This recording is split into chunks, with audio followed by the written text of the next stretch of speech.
నమస్కారం. ఎన్ఎక్స్టీజీ న్యూస్కి స్వాగతం.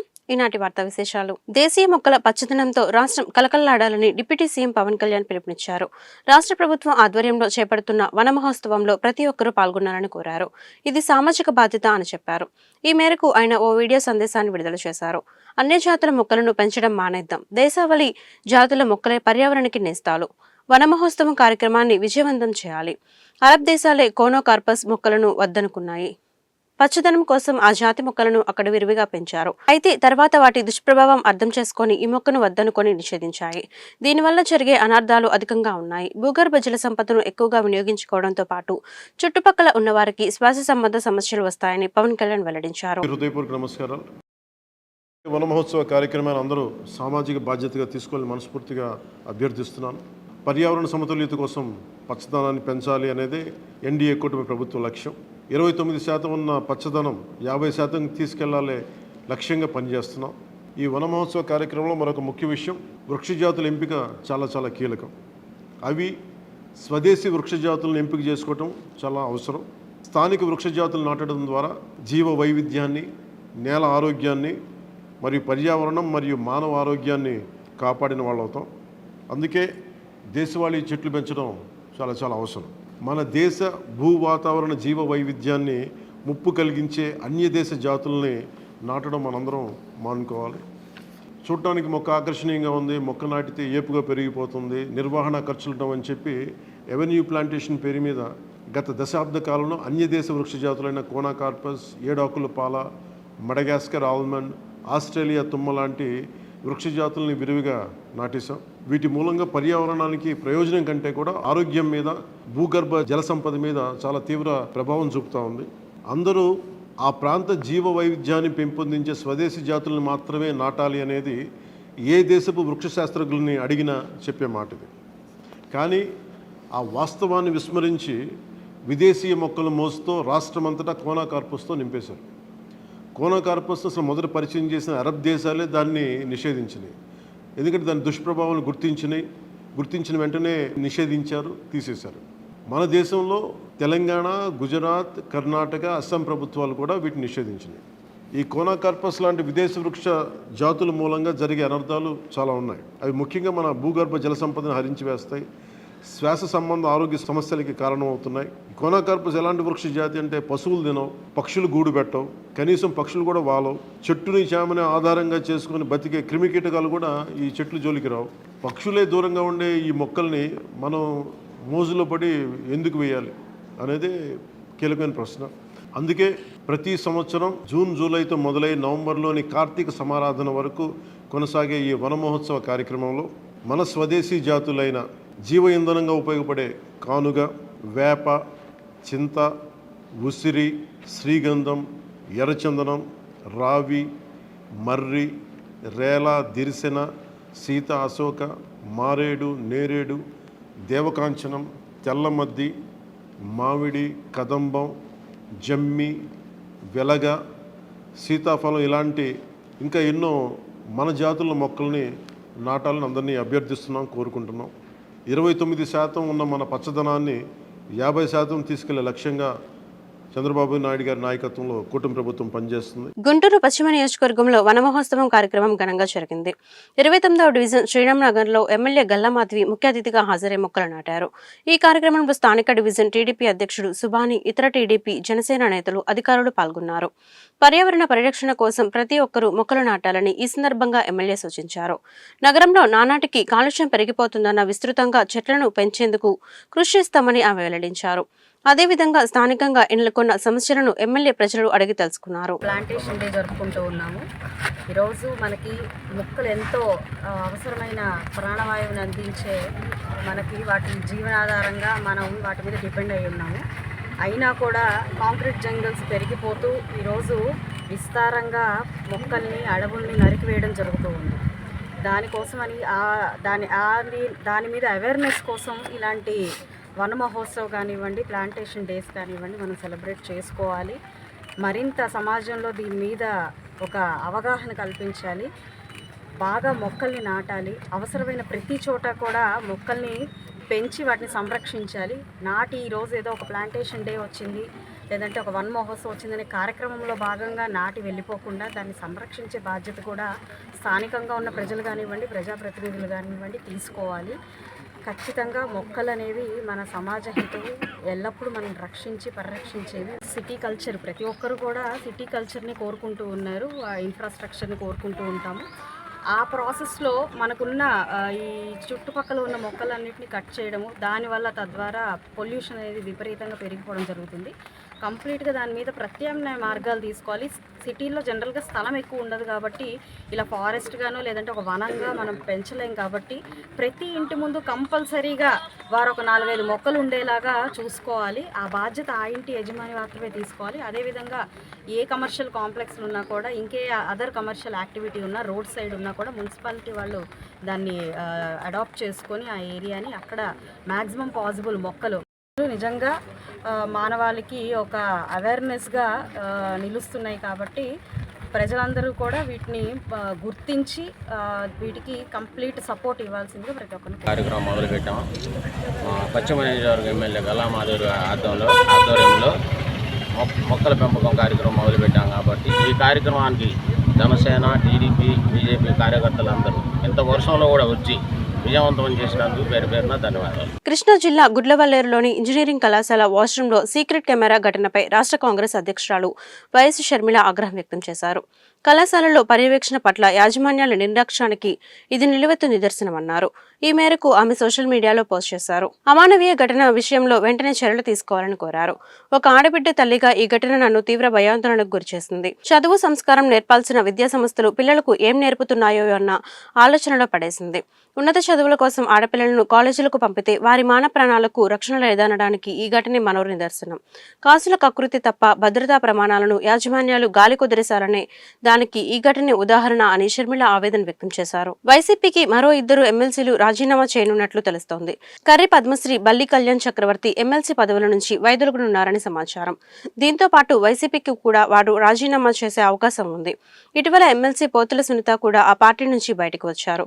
గురువారం వైసీపీ ఎంపీలు మోపిదేవి వెంకటరమణ, బీదం మస్తాన్ రావు రాజ్యసభ సభ్యత్వాన్ని వదులుకున్న విషయం తెలిసిందే. తాము పార్టీ మారుతున్నట్లు దుష్ప్రచారం చేస్తున్నారంటూ వైఎస్ఆర్సీపీ రాజ్యసభ సభ్యులు పిల్లి సుభాష్ చంద్రబోస్, ఆళ్ల అయోధ్య రామిరెడ్డి మండిపడ్డారు. తాడేపల్లిలోని వైఎస్ఆర్సీపీ కేంద్ర కార్యాలయంలో శుక్రవారం వారు మీడియాతో మాట్లాడారు. మేము వైఎస్ జగన్ వెంటే ఉంటామని స్పష్టం చేశారు. వైఎస్ఆర్సీపీ ఆవిర్భావం నుంచి జగన్ తో ఉన్నాం. మా వ్యక్తిత్వం ఏంటో అందరికీ తెలుసు. వైఎస్ఆర్ రాజకీయాల్లో ప్రోత్సహించారు. జగన్ మాకు ఎలాంటి అన్యాయం చేయలేదు. కానీ మా మీద కూడా ఎల్లో మీడియా వార్తలు రాస్తుందని వారు ఆగ్రహం వ్యక్తం చేశారు. ఈరోజు నేను గౌరవ రాజ్యసభ సభ్యులు పెద్దలు శ్రీ అయోధ్య రామిరెడ్డి గారు మీ ముందుకు రావడం జరిగింది. కారణం ఏంటంటే టుడేస్ హాట్ టాపిక్ ఏంటంటే రాజ్యసభ సభ్యులు పార్టీ విడుతున్నారు అనేది పెద్ద ఎత్తున ప్రచారం చేస్తున్నారు. న్యూస్ పేపర్స్లో కానివ్వండి, లేకపోతే టెలివిజన్స్లో కానివ్వండి. మీ అందరికీ ఒక క్లారిటీ ఇవ్వాలని ఈరోజు మేము ముందుకు రావడం జరిగింది. మరో 2 మా సహచరులు 2, ఒకటి పెద్దలు శ్రీ గొల్ల బాబురావు గారు, తర్వాత మేడ రఘునాథ్ రెడ్డి గారు కూడా రావాల్సింది. కానీ బాబురావు ఢిల్లీ నుంచి ఫోన్ చేశారు నాకు రాత్రి. రఘునాథ్ రెడ్డి గారు కూడా ఇవాళ మార్నింగే ఫోన్ చేశారు. మేము అనివార్య కారణాల వల్ల వివేకున్న పనుల్లో ఉండటం వల్ల రఘునాథ్ రెడ్డి గారు, అలాగే బాబురావు గారు వారి కోడలు గారు అనుకుంటాను హెల్త్ బాగుండలేదు, ఢిల్లీలో ఉన్నాను, రాలేకపోతున్నాను, హెల్డప్ అయిపోయాను. ఇక్కడ చెప్పండి ప్రెస్ వారికి నేను జగన్మోహన్ రెడ్డి గారి నాయకత్వాన్ని బలపరుస్తూ వారితో కొనసాగడం నిర్ణయించుకున్నానని చెప్పడం జరిగిందనే విషయం కూడా ఇవాళ మా మిత్రులందరూ ముందు ఉంచడానికి చాలా సంతోషం వ్యక్తం చేస్తూ ఉన్నాను. మీ అందరికీ తెలుసు, వైఎస్ఆర్ కాంగ్రెస్ పార్టీ ఆవిర్భావానికి ముందు నుంచి కూడా నేను కానీ అదే అయోధ్య రామిరెడ్డి గారు కానీ వైఎస్ఆర్ కాంగ్రెస్ పార్టీకి మరి విస్తృతంగా ప్రచారం చేస్తూ జగన్మోహన్ రెడ్డి గారి నాయకత్వాన్ని బలపరిచాం. నేనైతే అప్పటికింకా 4 సంవత్సరాలు నాకు మంత్రి పదవి ఉండగానే కూడా దాన్ని త్యజించి వైఎస్ఆర్ కాంగ్రెస్ పార్టీలోకి నేను రావటం, నేను వచ్చిన దగ్గర నుంచి జగన్మోహన్ రెడ్డి గారు కూడా నాకు ఏ విధమైనటువంటి అన్యాయం చేయలేదు. మరి పేపర్లో ఎందుకు వెళ్ళిపోతున్నాయని నా మీద రాస్తున్నారో నేను అప్పుడే 1-2 సార్లు చెప్పాను కూడా. ప్రెస్కి, మా సాక్షి పేపర్కి చెప్పాను, ఎన్టీవీకి చెప్పాను. అయినా ప్రతిరోజు మరి ఏదో సమయంలో మరి మా మీద ప్రచారం చేయటం కొంచెం నాకు బాధ అనిపించింది. నమస్కారం చెప్తూ, పెద్దలు సుభాష్ చంద్రబోస్ గారు చెప్పిన విధంగా ఈరోజు మేమిద్దరం ఇక్కడ వైఎస్ఆర్ కాంగ్రెస్ పార్టీ తరఫున రాజ్యసభ సభ్యులుగా మేము కొన్ని విషయాలు క్లారిఫై చేయటం కోసం ఈ ప్రెస్ మీట్ కాల్ఫర్ చేయటం జరిగింది. ముఖ్యంగా మా మీద ఈ మధ్య వస్తున్నటువంటి రూమర్స్, వైఎస్ఆర్ కాంగ్రెస్ పార్టీలో 11 మంది రాజ్యసభ సభ్యులు ఉంటే అందులో 10 మంది వెళ్ళిపోతున్నారు అనేటటువంటి ఒక కథనాన్ని ఒకటి క్రియేట్ చేసి నడుపుతున్నటువంటి ఈ మీడియా సంస్థలు ఏవైతే ఉన్నాయో వాళ్ళు ఒక్కసారి ఆలోచన చేసుకోవాలా. మనందరం కూడాను ఫస్ట్ నేను చెప్పబోయేది ఏంటంటే, మేమందరం కూడాను పార్టీ తరఫులో ఒకళ్ళిద్దరూ వాళ్ళ ఆలోచనలు ఏదైనా మారినా అవి ఆల్రెడీ ఆ రిఫ్లెక్షన్స్ చూసాం. కానీ మిగతా మేమందరం కూడాను ఒకటే మాట మీద ఉన్నాం. పార్టీ అధినాయకుడికి ఆలోచనలతోటి మేము ఇదే పార్టీలో కంటిన్యూ చేసుకుంటూ, ప్రజలు మమ్మల్ని ఎందుకైతే అక్కడికి పంపించారో, పార్టీ మమ్మల్ని ఏ విధంగా రిప్రజెంటేషన్ చేయముందో ఆ బాధ్యతలను నిర్వర్తించే దాంట్లో తప్పనిసరిగా మేము వైఎస్ఆర్ కాంగ్రెస్ పార్టీతోటే ప్రయాణం చేస్తామని చెప్పి తెలియజేస్తున్నాం. ఫస్ట్ ఉత్తరాంధ్ర వైపు అల్పపీడనం దూసుకొస్తోంది. శనివారం తీవ్ర అల్పపీడనంగా బలపడి విశాఖ తీరాన్ని తాకే అవకాశం ఉంది. ఈ క్రమంలో ఉత్తరాంధ్ర, కోస్తా, రాయలసీమ జిల్లాల్లో భారీ వర్షాలు కురుస్తున్నాయని వాతావరణ శాఖ హెచ్చరించింది. మత్స్యకారులు చేపల వేటకు సముద్రంలోకి వెళ్లవద్దని స్పష్టం చేసింది. అల్పపీడనం ప్రభావంతో రాష్ట్రంలో అక్కడక్కడ భారీ నుంచి అతి భారీ వర్షాలు కురిసే అవకాశం ఉంది. మిగిలిన చోట్ల మోస్తారు వర్షాలకు ఛాన్స్ ఉంది. భారీ వర్షాల నేపథ్యంలో ప్రజలు అప్రమత్తంగా ఉండాలి. లోతట్టు ప్రాంతాల ప్రజలు తగిన జాగ్రత్తలు తీసుకోవాలి. సెప్టెంబర్ 2వ తేదీ నాటికి అల్పపీడనం వాయుగుండంగా మారి తెలంగాణ మీదుగా పయనించనుంది. ఈ క్రమంలో తీరం వెంబడి గంటకు 45 నుంచి 55 కిలోమీటర్ల వేగంతో గాలులు వీస్తాయి.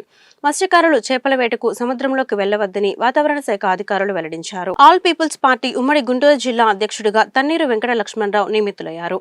ఈ సందర్భంగా అరండల్పేటలో శుక్రవారం ఆయనకు సత్కార కార్యక్రమం జరిగింది. పార్టీ నేతలు ముత్యాలరావు, సుబ్బారెడ్డి, వెంకటసాయి తదితరులు పాల్గొని లక్ష్మణరావును సత్కరించి అభినందించారు. పేదల భూ వివాదాలు, ఆర్థికపరమైన సమస్యల పరిష్కారం కోసం కృషి చేస్తామని అధ్యక్షుడు పేర్కొన్నారు. పార్టీని బలోపేతం చేస్తామన్నారు. అందరికీ నా హృదయపూర్వక ధన్యవాదాలు. ముఖ్యంగా ఈరోజు కార్యక్రమం ఏంటంటే, నేను ఉమ్మడి గుంటూరు జిల్లాకి అధ్యక్షుడిగా ఆల్ పీపుల్ పార్టీ తరఫున అధ్యక్ష బాధ్యతలు స్వీకరించాను. ఈరోజు ముఖ్యంగా మా పార్టీ ఎజెండా ఏంటంటే, భూ కబ్జాలు కానీ లేకుంటే ఇంతకుముందు ప్రభుత్వం అధికారంలో ఉన్నప్పుడు వాళ్ళు వల్ల నష్టపోయిన ప్రజలకి మేము చేయగలిగినంత సాయం మేము చేస్తాము. అలాగే ఇంతకుముందు కూడా చెప్పడం జరిగింది. ముఖ్యంగా నాకు ఎడ్యుకేషన్ ఫీల్డ్ అంటే చాలా ఇష్టం. నాకు 2 కంపెనీస్ ఉన్నాయి, young future infra developers and young future overseas education private limited. ఈ 2 కంపెనీస్ ఉన్నాయి. కానీ నాకు ముఖ్యంగా ఇష్టమైన ఫీల్డ్ అంటే ఎడ్యుకేషన్ ఫీల్డే. సో చదువుకునే పిల్లలకి నా వంతుగా వాళ్ళకి గైడెన్స్ ఇస్తాను. ఏ కోర్స్ చేస్తే ఎలా ఉంటుంది, వాళ్ళ ఫ్యూచర్ ఎలా ఉంటుంది, వాటి మీద ముఖ్యంగా నేను గైడెన్స్ ఇస్తాను. ఫారెన్ వెళ్ళి చదువుకోవాలి, బాగా సెటిల్ అవ్వాలనుకునే వాళ్ళకి ఫ్రీ ప్రాసెస్ చేస్తాను. అండ్ మళ్ళీ వాళ్ళకి ఆర్థికంగా ఏదైనా ఇబ్బందులు ఉన్నా బ్యాంక్ వాళ్ళతో మాట్లాడి వాళ్ళకి ఎలాంటి కొలెటరల్ లేకుండా ఫ్రీ లోన్ వచ్చేటట్లు ఏర్పాటు చేస్తాను మా ఏరియాలో, ఈ ఉమ్మడి గుంటూరు జిల్లా ఏరియాలో. అండ్ ముఖ్యంగా కొరిటాల శాస్త్రీరావు గారు, ఈ పేరు చాలామందికి తెలుసు మన గుంటూరు జిల్లాలో. ఎందుకంటే నేను ఇంతసేపు ఎడ్యుకేషన్ అని చెప్తూ ఉన్నాను. ఆయన ఎడ్యుకేషన్ చేసి బాగా చదువుకునే పిల్లలకి ఎంతోమందికి ఆయన సహాయం చేశారు. అది నాకు చిన్నప్పటి నుంచి తెలుసు. అండ్ నాకు తెలిసిన మా ఊర్లోనే ఆయన కంప్యూటర్ ల్యాబ్ ఒకటి కట్టించారు స్కూల్కి. ఇలా ఎన్నో మంచి పనులు చేశారు. ఆయన ఈరోజు నా పుట్టినరోజు సందర్భంగా ఇక్కడికి వచ్చి నాకు విషయం చెప్పడం అనేది నాకు చాలా సంతోషంగా ఉంది. అండ్ మళ్ళీ ఆయన బ్లెస్సింగ్స్ నాకు ముఖ్యంగా కావాలి. సో నేను ఇంకా ఇలాంటివి ఎన్నో మంచి పనులు మనస్ఫూర్తిగా చేస్తానని మీకు తెలియజేసుకుంటాను. పిఠాపురం పాదగయ క్షేత్రంలో శ్రావణమాస ఆఖరి శుక్రవారం సందర్భంగా సామూహిక వరలక్ష్మి వ్రతాలు ఘనంగా నిర్వహించారు. పూజల్లో పాల్గొనే ఆడపడుచులకు ఉప ముఖ్యమంత్రి పవన్ కళ్యాణ్ చీరలు, పూజా సామాగ్రి ఉచితంగా సమకూర్చారు. పూజల్లో పాల్గొన్న మహిళలకు చీర, పూజా సామాగ్రిని జనసేన పార్టీ రాష్ట్ర ప్రధాన కార్యదర్శి నాగబాబు సతీమణి పద్మజ అందజేశారు. అనంతరం సామూహిక వరలక్ష్మి వ్రత కార్యక్రమాలు నిర్వహించారు. ఉదయం 5 గంటల నుంచే అమ్మవారి ఆలయం వద్ద భక్తులు బారులు తీరారు. భక్తుల రద్దీ ఎక్కువగా ఉన్న నేపథ్యంలో 3 బ్యాచ్లుగా వ్రతాలు నిర్వహించే విధంగా ఆలయ అధికారులు ఏర్పాటు చేశారు. ఆలయ కార్యనిర్వహణ అధికారి భవానీ ఏర్పాట్లను పర్యవేక్షించారు. అక్రమ సంబంధానికి అడ్డుగా ఉన్నానంటూ భర్త తనపై హత్యాయత్నం చేశాడని శృతి అనే మహిళ ఆరోపిస్తోంది. పోలీసు ఉన్నతాధికారులు స్పందించి తమకు న్యాయం చేయాలని కోరారు. ఈ మేరకు శుక్రవారం గుంటూరులోని మహిళా పోలీస్ స్టేషన్ వద్ద మహిళా సంఘాలతో కలిసి నిరసన కార్యక్రమాన్ని చేపట్టింది. తనకు న్యాయం జరిగే వరకు పోరాటం ఆపే ప్రసక్తే లేదని స్పష్టం చేసింది. బాధిత మహిళకు మహిళా సంఘాలు మద్దతుగా నిలిచాయి. నా పేరు కొమ్మినేని శృతి. నన్ను 8 నెలల క్రితం ఇంజనంపాడుకు చెందిన ఏలూరి శ్రీనివాసరావు గారి కొడుకు ఏలూరి శివకృష్ణకి ఇచ్చి పెళ్లి చేశారు. పెళ్లి సమయంలో 27 లక్షలు కట్నం ఇచ్చారు. 25 సవర్లు బంగారం పెట్టారు. పెళ్ళి అయ్యాక ఒక 15 రోజులు బాగానే ఉన్నాడు. తర్వాత తాగొచ్చి ప్రతిరోజు కొట్టేవాడు. ప్రతిరోజు నోటికి పట్టకుండా బూతులు తిట్టేవాడు.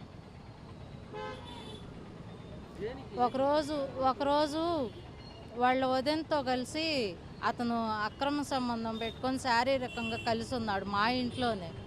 అది నిలదీసి అడిగానని ఆ రోజు ఇద్దరు కలిసి నన్ను కొట్టారు. ప్రతిరోజు ఇదే పని అయిపోయింది. ఇలా 15 రోజులు గడిచాక 15-20 రోజులు అతను నాతో బెడ్రూమ్లో కలిసి ఉంది.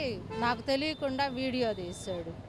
వీడియో తీసి అది నాకే చూపించి, నాకు రాధికాకి మధ్య ఉన్న, ఆవిడ పేరు ఏలూరు రాధిక, నాకు రాధికాకి మధ్య ఉన్న అక్రమ సంబంధం గురించి మీ పుట్టింట్లో చెప్పిన సైలెంట్గా నాకు విడాకులు ఇచ్చి నా ఇంటి నుంచి వెళ్ళిపోకపోయినా ఈ వీడియోని నేను ఇంటర్నెట్లో పెడతాను, లేదంటే మార్ఫింగ్ చేసైనా పెడతాను అవసరమైతే.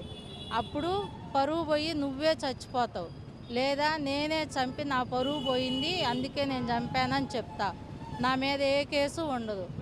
అవసరమైతే ఒక 10 లక్షలు పోలీసులకు పడేస్తే వాళ్ళు నేను చెప్పిందల్లా వింటారు. అప్పుడు నాకు వచ్చిన ఇబ్బంది ఏం లేదు, నేను చేసేది ఇదే అని ప్రతిరోజు అది చూయించి కొట్టేవాడు.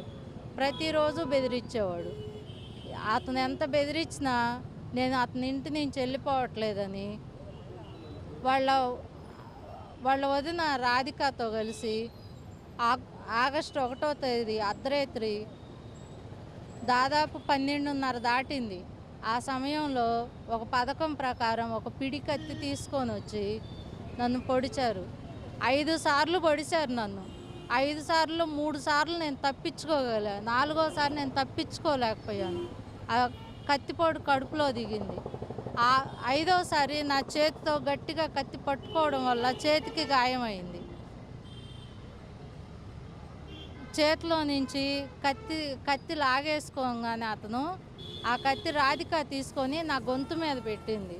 వెంటనే నేను టీవీ దగ్గర ఉన్న ఫ్లవర్ వాజ్ తీసుకొని వాళ్ళిద్దరిని భుజాలపై కొట్టి తప్పించుకొని పక్కకు వచ్చేసాను.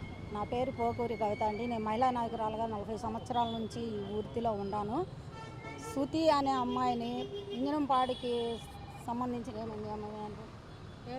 ఏలూరు శివప్రసాద్కి ఇచ్చి పెళ్లి చేశారండి, శ్రీకృష్ణకి ఇచ్చి. అయితే అతను అమ్మాయిని మర్డర్ చేసి వెళ్తే ఆ ఊరు ఎమ్మెల్యే ఆంజనేయులు గారు బాగా సపోర్ట్ చేసి, ఆయన ఎందుకు వచ్చాడో ఆడపిల్ల జీవితాల్లోకి అర్థం కావట్లేదు. పోలీసులు కూడా అతనికే మద్దతు ఇస్తున్నారు. ఆడపిల్ల జీవితం కావాలి, ఆడపిల్ల నిలబడాలని ఆలోచించకుండా కేసులు కట్టకుండా పుట్టిట్టి కేసులు కట్టి ఏ సెక్షన్లు పిచ్చి సెక్షన్లు పెట్టి వాడిని అరెస్ట్ చేయకుండా బయట తిప్పుతున్నారు.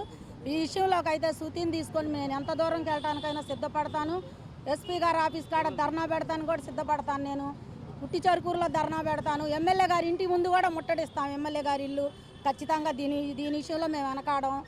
ఈ అమ్మాయి స్థుతికి అయితే న్యాయం జరగాలి, వాడిని ఎమ్మటే అరెస్ట్ చేయాలి. ఉద్యోగుల బదిలీలు చేపట్టేందుకు మరో 15 రోజుల పాటు గడువును పొడిగిస్తూ ప్రభుత్వం ఉత్తర్వులు జారీ చేసింది. ఈ మేరకు సెప్టెంబర్ 15 వరకు బదిలీలపై నిషేధాన్ని ఎత్తివేస్తున్నట్లు ఆర్థిక శాఖ ముఖ్యమంత్రి కార్యదర్శి పీయూష్ కుమార్ ఉత్తర్వుల్లో పేర్కొన్నారు. సెప్టెంబర్ 16 నుంచి బదిలీలపై మళ్లీ నిషేధం అమల్లోకి వస్తుందని స్పష్టం చేస్తూ ఆర్థిక శాఖ ఉత్తర్వులు జారీ ఇచ్చింది. ఇప్పటికీ చాలా ప్రభుత్వ శాఖలు బదిలీల విధి విధానాలను రూపొందించకపోవడంతో గడువును పొడిగిస్తూ నిర్ణయం తీసుకున్నారు. స్టాంపులు, రిజిస్ట్రేషన్ శాఖ, రెవెన్యూ, రహదారుల, భవనాలు, రవాణా శాఖల చెందిన బదిలీ మార్గదర్శకాల్లో గందరగోళ పరిస్థితులు నెలకొన్నాయి. విధి విధానాల రూపకల్పనలోనే వివిధ శాఖలు ఇబ్బందులు పడుతున్న దృష్ట్యా గడువును పొడిగిస్తూ ఉత్తర్వులు జారీ అయ్యాయి. గుంటూరు తూర్పు నియోజకవర్గం ప్రజలకు మెరుగైన మౌలిక సదుపాయాలు కల్పిస్తామని ఎమ్మెల్యే మొహమ్మద్ నజీర్ అహ్మద్ తెలిపారు. కేంద్ర, రాష్ట్ర నిధులతో పలు అభివృద్ధి కార్యక్రమాలు చేపడుతున్నట్లు వివరించారు. స్థానిక 17వ డివిజన్ ఎల్ఆర్ కాలనీ 9వ లైన్లో నూతనంగా 50 లక్షలతో నిర్మిస్తున్న సీసీ రోడ్డు డ్రైన్స్ కు గురువారం ఎమ్మెల్యే శంకుస్థాపన చేశారు. ఈ సందర్భంగా నూతనంగా నిర్మాణం చేపడుతున్న రోడ్డును ఆయన పరిశీలించారు. ఈ మేరకు నజీర్ అహ్మద్ మీడియాతో మాట్లాడుతూ సామాజిక బాధ్యతలో భాగంగా ప్రజలు తమ ఇళ్ల ముందు నిర్మించిన ర్యాంప్లను స్వచ్ఛందంగా తొలగించుకోవాలన్నారు. అప్పుడే రోడ్లపై ట్రాఫిక్ సమస్య లేకుండా ఉంటుందని చెప్పారు. గుంటూరు నగరాభివృద్ధికి ఎన్డీఏ కూటమి ప్రభుత్వం కట్టుబడి ఉందన్నారు. రాష్ట్రంలో స్థానిక సంస్థలకు ఒక మహర్దశ అని చెప్పి చెప్పుకోవచ్చు. ఎందుకంటే పెద్ద ఎత్తున గుంటూరు నగర కార్పొరేషన్కి సంబంధించి అభివృద్ధి కార్యక్రమాలు వేగవంతం చేసినటువంటి పరిస్థితులు ఉన్నాయి.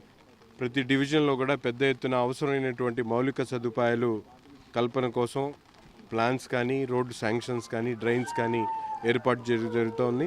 అందులో భాగంగా ఈరోజు ఎల్ఆర్ కాలనీకి సంబంధించినటువంటి 9వ లైన్లో డ్రైన్లు, అలాగే 6-7 లైన్లు సీసీ రోడ్లతో పాటు డ్రైన్లు ఏర్పాటు చేసి దాదాపు 50 లక్షల రూపాయలతో ఈ ప్రాంతాన్ని అభివృద్ధి చేయడం జరుగుతూ ఉంది. చాలా కాలం నుంచి పెండింగ్ ఉన్నటువంటి సమస్యలన్నీ కూడా ఒక్కొక్కటి చేసి పూర్తిగా గుంటూరు నగరంలో ఉన్నటువంటి మా శివారు ప్రాంతాలు కానీ, కొత్తగా డెవలప్ అవుతున్నటువంటి కాలనీలు కానీ అవసరమైనటువంటి మౌలిక సదుపాయాలు, ముఖ్యంగా వీధి దీపాలు కానీ, అలాగే శానిటేషన్ కానీ, రోడ్లు, డ్రైన్స్ అన్నిటి మీద కూడా ప్రత్యేకమైనటువంటి శ్రద్ధ తీసుకొని మున్సిపల్ అధికారులతో పాటు కూటమి నాయకులందరూ కూడా ప్రతిరోజు క్షేత్రస్థాయిలో అవసరమైనటువంటి కార్యక్రమాలు తీసుకుంటూ ఉన్నాం. ముఖ్యమంత్రి గారి ఆదేశాల మేరకు గుంటూరు నగరంలో అనేక శాంక్షన్స్ ఇప్పుడు జరుగుతూ ఉంది. ముఖ్యంగా అమృత్ 2.0కి సంబంధించినటువంటి నిధులు కూడా రాబోయేటువంటి రోజుల్లో ఈ గుంటూరు నగర కార్పొరేషన్కి రాబోతూ ఉన్నాయి. దాని ద్వారా మరింత ప్రజలకు అవసరమైనటువంటి మౌలిక సదుపాయాలు, అభివృద్ధి కార్యక్రమాలు వేగవంతం చేస్తూ నగరంలో ఉన్నటువంటి ప్రజలు కూడా పూర్తిగా సహకరించాలి. ఎందుకంటే ఎక్కడ చూసినా కూడా ముఖ్యంగా చిన్న చిన్న మెట్లు రోడ్డు మీద కట్టడం, అలాగే టౌన్ ప్లానింగ్ అధికారులు వచ్చి చెప్పినా కూడా స్పందించకపోవడం జరుగుతూ ఉంది. ఎవరి వీధిలో వాళ్ళు బాధ్యతగా తీసుకొని ఎక్కడ కూడా ఆక్యుపెన్సీ ఎక్కువ, అంటే రోడ్ల మీదకి వచ్చి మెట్లు కట్టుకోవడం ఇట్లాంటివన్నీ చేయడం వల్ల రోడ్లు చిన్నయిపోయి ప్రజలు ఇబ్బందులు పడేటువంటి పరిస్థితులు ఉన్నాయి. అందుకని అధికారులు స్పందించకముందు ఎవరికి వాళ్ళు తమ పరిధిలో కట్టుకొని ప్రజలు సహకరించాలని చెప్పి మనస్ఫూర్తిగా కోరుకుంటాం. పర్యావరణ పరిరక్షణలో భాగంగా ప్రతి ఒక్కరూ ఒక ఉద్యమంలో మొక్కలు నాటాలని గుంటూరు తూర్పు ఎమ్మెల్యే మొహమ్మద్ నజీర్ అహ్మద్ తెలిపారు. పచ్చదనం ద్వారానే సమాజ వికాసం సాధ్యమని పేర్కొన్నారు. పచ్చని చెట్టు ప్రగతికి మెట్లు అని ఈ సందర్భంగా గుర్తు చేశారు. శుక్రవారం స్థానిక 14వ డివిజన్ నల్లచెరువు వాకింగ్ ట్రాక్ లో డిప్యూటీ సీఎం పవన్ కళ్యాణ్ పిలుపు మేరకు గుంటూరు నగరపాలక సంస్థ ఏర్పాటు చేసిన వన మహోత్సవ కార్యక్రమంలో ఎమ్మెల్యే పాల్గొని మొక్కలు నాటారు. ఈ సందర్భంగా స్థానిక కార్పొరేటర్ వేముల జ్యోతి శ్రీనివాస్ దంపతులు ఎమ్మెల్యేను శాలువాతో సత్కరించారు. ఈ మేరకు నజీర్ అహ్మద్ మీడియాతో మాట్లాడుతూ నల్లచెరువు వాకింగ్ ట్రాక్ ను నందనవనంగా తీర్చిదిద్దుతామన్నారు. అలాగే వాకింగ్ ట్రాక్ ను అన్ని విధాలా అభివృద్ధి చేస్తామన్నారు. ఈ కార్యక్రమంలో స్థానిక టీడీపీ నేతలు షేక్ ముహమ్మద్ రఫీ, టెంట్ హౌస్ బాబు, ఇస్మాయిల్, అబ్దుల్ రహీం, అంది రవి తదితరులు పాల్గొన్నారు. పిలుపు మేరకు పంచాయతీరాజ్ శాఖ అలాగే పర్యావరణ శాఖ మంత్రి ఉన్నటువంటి పవన్ కళ్యాణ్ గారు ఈరోజు రాష్ట్ర వ్యాప్తంగా ఉన్నటువంటి అన్ని పంచాయతీల్లో, గ్రామాల్లో అలాగే నగరాల్లో పెద్ద ఎత్తున చెట్లను పెంచేటువంటి బాధ్యతను గుర్తు చేస్తూ ఈ కార్యక్రమాన్ని తీసుకోవడం జరిగింది. అందులో భాగంగా గుంటూరు నగర కార్పొరేషన్ నగర పరిధిలో కూడా అన్ని ముఖ్య కూడల్లో కూడా రాబోయేటువంటి వారం 10 రోజుల్లో పెద్ద ఎత్తున ప్లాంటేషన్ చేసేటువంటి కార్యక్రమాన్ని శ్రీకారం చుట్టడం జరిగింది. ఇప్పుడే కాకుండా ప్రతిసారి కూడా అవసరం ఉన్నంత వరకు చెట్లను పెంచేటువంటి బాధ్యత ప్రజలు తీసుకోవాల్సినటువంటి అవసరం ఉంది. ముఖ్యంగా ఎందుకంటే మారుతున్నటువంటి పొల్యూషన్ కానీ అనేక రకాల సమస్యల్ని ఈరోజు గ్రీనరీ ద్వారానే అరికట్టగలుగుతామనే ఆలోచన భావన ప్రతి ఒక్కరికి ఉంది. కాబట్టి ప్రతి ఒక్కళ్ళు కూడా ఈ బాధ్యతను తీసుకొని పెద్ద ఎత్తున ఏదైతే ఈ పవన్ కళ్యాణ్ గారి పిలుపుని ఆసరాగా తీసుకొని తమ పరిధిలో ఉన్నటువంటి ప్రతి ఒక్క ప్రాంతంలో కూడా చెట్లను పెంచేటువంటి కార్యక్రమాన్ని తీసుకొని ప్లాంటేషన్ చేయాలని చెప్పి ప్రతి ఒక్కరిని కూడా కోరుకుంటూ, అవసరమైతే ఫారెస్ట్ డిపార్ట్మెంట్ వాళ్ళు అలాగే నగరపాలక సంస్థ అధికారులు కూడా మీకు అవసరమైనటువంటి మొక్కల్ని ఇచ్చేటువంటి కార్యక్రమం కూడా తప్పకుండా తీసుకుంటాం. అందుకని ప్రతి ఒక్కరు కూడా తమ పరిధిలో ఉన్నటువంటి డివిజన్స్లో కూటమి నాయకులు కానీ అలాగే ప్రజలు కానీ స్వచ్ఛందంగా ముందుకొచ్చి పెద్ద ఎత్తున గ్రీనరీని అభివృద్ధి చేసేటువంటి దిశగా మొక్కలు నాటాలని చెప్పి పిలిపిస్తా ఉన్నాం. ఆంధ్రప్రదేశ్ మొత్తం ఇది గవర్నమెంట్ ప్రోగ్రాం లాగా ప్రతి వాకింగ్ ట్రాక్స్ ప్రతి ఏరియా, పల్లెల్లో, గ్రామాల్లో, పట్టణాల్లో అన్ని చోట్ల చెట్లు నాటాలని ఒక ప్రోగ్రాం చేశారు. దీనిని బట్టి గవర్నమెంట్ వాళ్ళు మొత్తం అన్ని చోట్ల చెట్లు నాటుతున్నారు. దీనివల్ల కాలుష్యం పోయి ప్రజలకు మంచి గాలి, పర్యావరణం వచ్చిద్దని కృతనిశ్చయంతో ముఖ్యమంత్రి గారు చేసిన ప్రోగ్రాన్ని ప్రజలందరూ హర్షిస్తున్నారు. ఇక ఇలానే ప్రతి వీధిలో కూడా చెట్లు నాటాలని మేము కోరుకుంటున్నాము. ఇప్పుడు బాగుంది.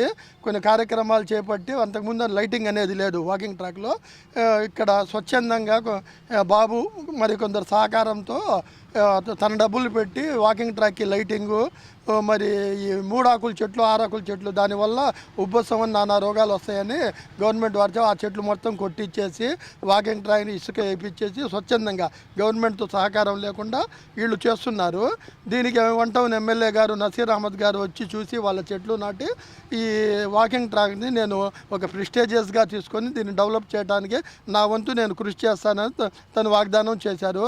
ఇక్కడ ఒక ఆల్రెడీ పాత యూనియన్ ఉంది, కమిటీ ఉంది. మేము కమిటీ వారు కూడా ఇక్కడ వార్డు కార్పొరేటర్ గారితో మరియు ఎమ్మెల్యే గారితో అధికారులతో మేమందరం కలిసి ఈ వాకింగ్ ట్రాక్ డెవలప్ చేయడానికి మేమందరం కష్టపడతామని తెలియపరుస్తాం. గుంటూరు ఆరాగ్రహారం శ్రీ కన్యకా పరమేశ్వరి అమ్మవారి దేవస్థానంలో శ్రావణ మాస పూజలు ఘనంగా కొనసాగుతున్నాయి. 4వ శుక్రవారం పురస్కరించుకొని అమ్మవారికి ప్రత్యేక పూజలు జరిగాయి.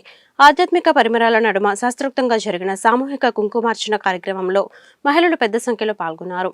అమ్మవారికి శోభాయమానంగా జరిగిన విశేష పూజా కార్యక్రమంలో భక్తులు పెద్ద సంఖ్యలో పాల్గొని తీర్థప్రసాదాలు స్వీకరించారు.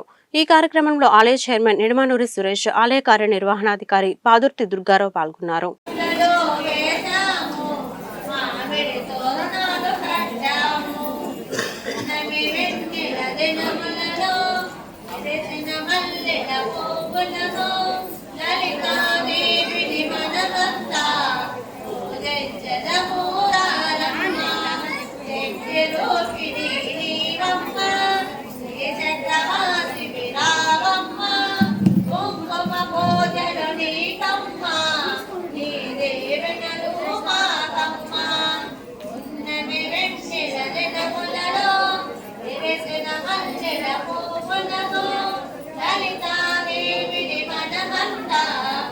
ఓఎస్టీ గారు వచ్చారు, విజిలెన్స్ ఈశ్వరరావు గారు, అది వారిని లోపలికి తీసుకెళ్ళి చక్కగా అమ్మవారిని సేవించుకున్నారు.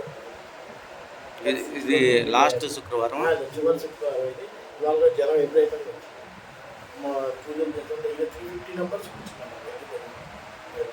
వివిఐటిలో తెలుగు భాషా దినోత్సవం ఘనంగా నిర్వహించారు.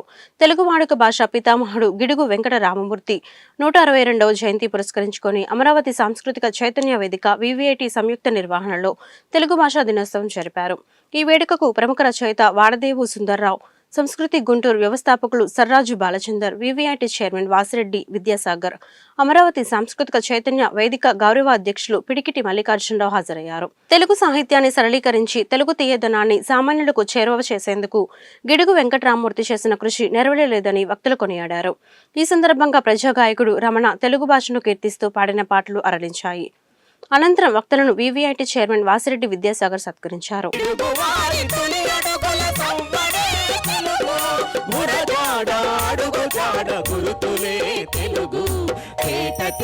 తెలుగు ఇది తేనెలకు తెలుగు, నా భాష తెలుగు అది నా ఇంటి వెలుగు, నా భాష తెలుగు అది నా ఇంటి వెలుగు.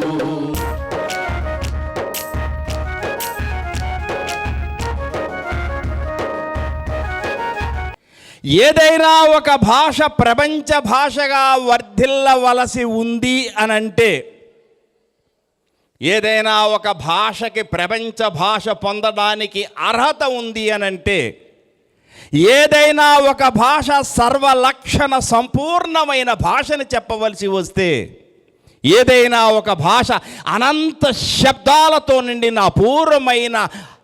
అపురూపమైన భాషగా మనం పేర్కొనవలసి వస్తే అది మన తెలుగు మాత్రమే. అది మన తెలుగు మాత్రమే. ఇంత గొప్ప భాష ఈ ప్రపంచంలో ఎక్కడ లేదు, ఎక్కడ లేదు, ఎక్కడ లేదు, ఎక్కడ లేదు. ఇది గొప్ప భాష. ఎంత తెలుగు సినిమాలతో పాటు కాస్త తెలుగు పుస్తకాలు చదవటం మొదలుపెట్టండి. మన లైబ్రరీలు చాలా ఉన్నాయి. మీకు చాలదంటే ఎన్ని తెప్పిస్తాం. కాస్త పుస్తకాలు, తెలుగు పుస్తకాలు అప్పుడప్పుడు చదువుతూ ఉండమ్మా. గొప్ప భాషనంటే ఏ భావం చెప్పడానికైనా ఈ భాషకి మించినంతటి గొప్ప భాష ఇంకొకటి లేదు. పుస్తకంలో ఒక జీవితకాలం ఒకళ్ళు సంపాదించిందంతా వచ్చేస్తుంది. సో అది తెలుగు భాష కూడా అయితే ఇంకా బాగుంటుంది, మనకు మనసులోకి ఎక్కుద్ది అనమాట. ఈ వార్తలు ఇంతటితో సమాప్తం. మరొక బులెటిన్లో మళ్ళీ కలుద్దాం. నమస్కారం.